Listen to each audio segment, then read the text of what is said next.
Good morning, good morning, good morning. I hope you're all having a fantastic day. Welcome back to another gameplay review where we're going to review NFT Draft the basketball, the fantasy basketball edition. I don't know if you remember several months ago, back in mid to late August, we did a review on the fantasy football side. They recently released the basketball fantasy football or fantasy basketball version of the game that we're going to go ahead through. We're going to open some packs, show you what's in the starter packs, and then actually jump into the game itself and show you how to set it up and get ready for the games that are coming up here in the near future.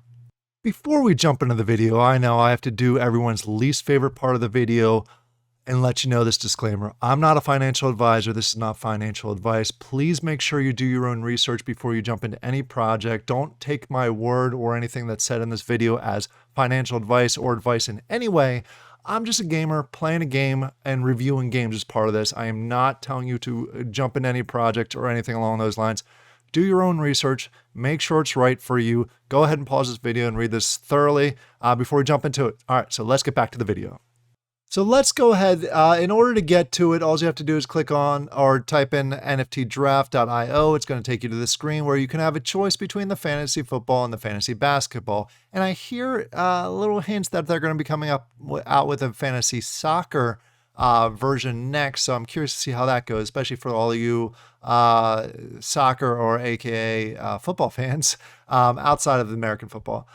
So once you're here, you can go through the white paper. I'm not going to dive into all the details. I'm just going to jump into the game since we've talked about the fantasy football side of it. So you should have a general idea. If you haven't seen that video and you're interested in fantasy football, go ahead and check out that video. But for now, we're going to go ahead and check out the basketball side of the house. Full transparency, I am a huge fantasy football fan. When it comes to fantasy basketball, I have never played it outside of what we're going to go into today. So be aware that I don't watch basketball as much as I watch football. So I wanted to make sure that everybody is aware of that going into this. But we'll go ahead and test it out and show you how easy it is to get started from a newbie perspective when it comes to fantasy basketball. So go ahead and click on play. It's going to take you to the main screen that you see here, and it's similar to the football side of the house. On the top, you have your inventory, you have your teams that you have saved, you have tournaments, which shows here the different tournaments that you can go ahead and join, the leaderboards, any events that are going on, marketplace, and where you can go ahead and buy. And then obviously your login process, which I'm going to go ahead and use my Wax wallet and approve that. So you can see now I am logged in.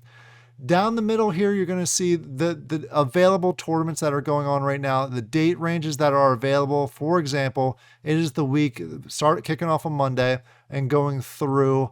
You're going to see how many entries are currently in there, how many teams I currently have entered.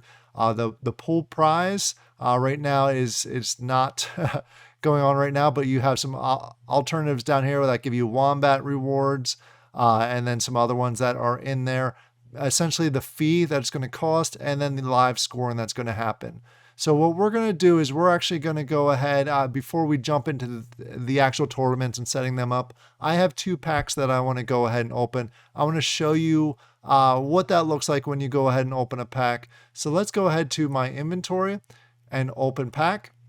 And that's going to show you these cards. These are basically starter packs. I'm not expecting a lot out of these, but I wanted to go ahead and open these up so I can show you essentially what you could get if you go ahead and grab a starter pack and how to set up the game itself. So let's go ahead and open those starter packs and hope that we get something pretty fun out of these. So I clicked on the first one to go ahead and approve and open it up.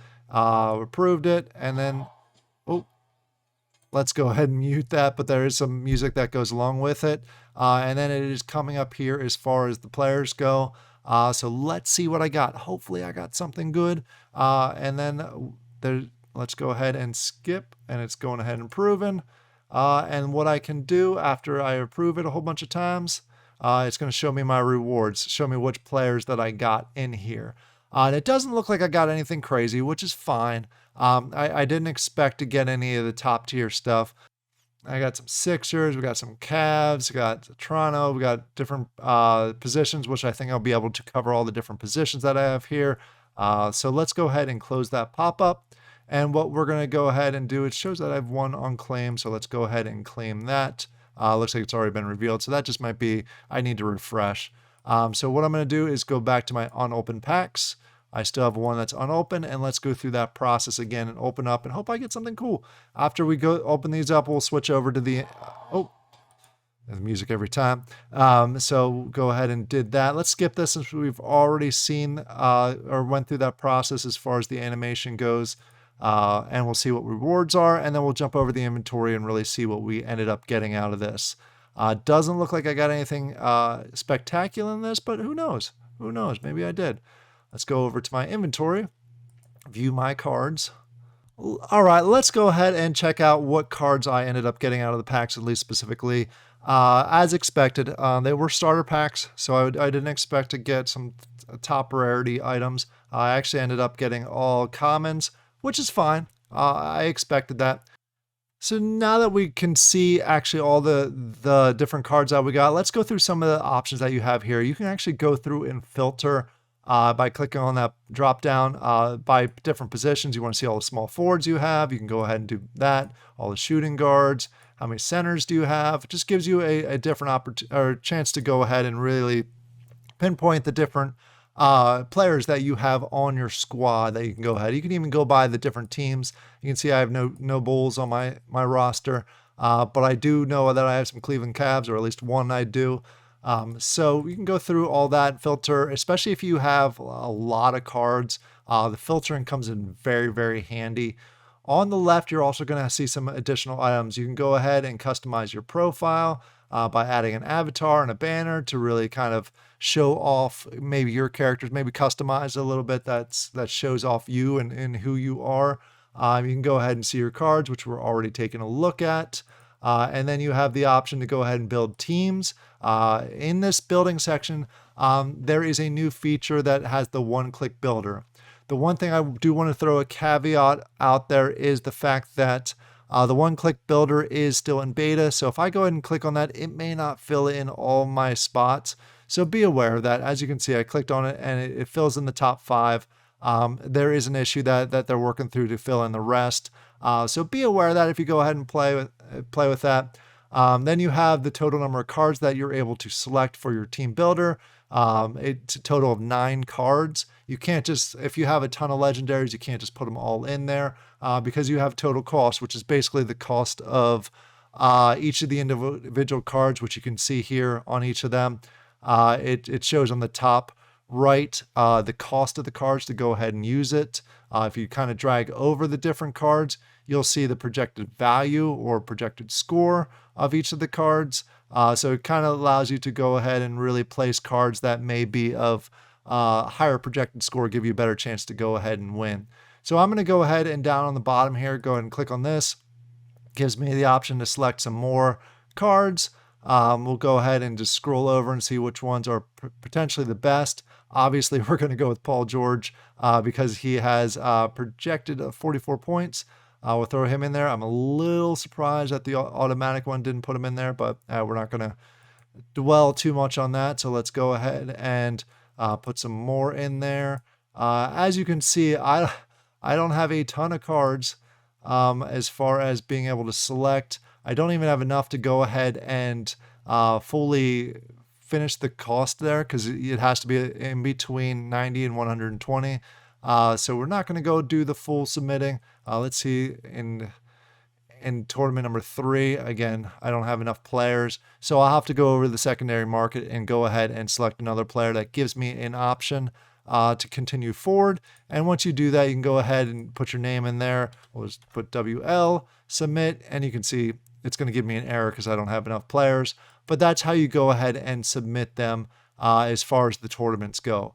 Another option that you have in here is you can loan and rent, basically loan cards to the rental pool. So you can go here and you can click on different cards that you may have. For example, since I don't have enough to actually use a team, maybe I'll go ahead and put some of my cards in as far as some rental. You go ahead and lend them to other players, have a chance to go ahead and earn some rewards for them also. So we can go ahead and do that. And then you can go ahead and click on lend to other players. Basically, it's going to cost me 5 wax to do that. And then I have potential of getting some wax back if I wanted to go that route in order to lend it to other players or essentially rent it out to other players so they can go ahead and play. A couple of the other options that you have or other ways that you can go into this is if you go back to the tournaments. We briefly looked at this. It'll show you all the different tournaments that are currently available. If you want to go ahead and essentially join this Wombat one, you go ahead and click on join now. It's going to take you back to the team builder option. So you can go ahead through the process of building out your own team if that's what you choose to do so. Or you can go to any of the other options. Just remember when you're going through that process that there is an entry fee that you're going to have to go ahead and click on. Once they actually kick off, you can go to the live scoring, which will give you a better idea of who's all in there and how they're doing. The scores aren't real time, so be aware of that. They are delayed, so it's not going to be instant as far as seeing the live scoring. At least that's what I noticed. They are getting better with the quicker results as far as that goes, but just be aware that they are not 100% up to speed there. It goes ahead and shows you all the different players that are all the people that are playing, their lineups. You can't see the exact lineups, but you can go ahead and get an idea of who they have in there playing. So it does give you a good variety and a good ranking throughout the week in the process that's going on. So that's a neat addition that they have that you may have seen when I did the fantasy football option there. So what are my thoughts of the game itself? It's pretty simple. If you're a fantasy basketball fan or a basketball fan in general, you definitely want to go ahead and take a closer look at this because it's right down your alley. For example, I keep mentioning it. I'm a big fantasy football fan and a big football fan in general, and I love the fantasy football side of NFT Draft. So it's definitely worth checking out. They do have a sale that's going on that may be over by the time you watch, and this actually definitely will be over because I think it ends today, the day I'm recording it. So go ahead and check it out, especially if you're a basketball fan. Keep an eye on them if you're a soccer fan or an outside the U.S. football fan. They're going to have that potentially coming down the road. Lots of cool things going on with this. I'm going to probably go ahead and grab some other cards off the secondary market and maybe go ahead and play a few games and maybe do an update during one of my Wax weekly recaps. In the comments down below, are you a basketball fan or a fantasy basketball fan? Are you already playing this? What are your thoughts of it so far? It's very easy to use. As I mentioned, as far as building teams, you can use the one clicker or you can go ahead and click on these individually and select your players. So there's plenty of options out there. So if you have enough cards, like I said, I only opened two starter packs, which wasn't quite enough to get the 9 players since I have some duplicates in there. But it is what it is. It's something I'm excited for. I'm going to keep playing, especially the fantasy football side, and I am going to test out the basketball side. I hope this was helpful for you. I hope you all enjoy these type of gameplay reviews. And let me know in a comment down below if there's any other games that you want me to take a look at. I hope you all have a great day, and I'll talk to you later. Bye.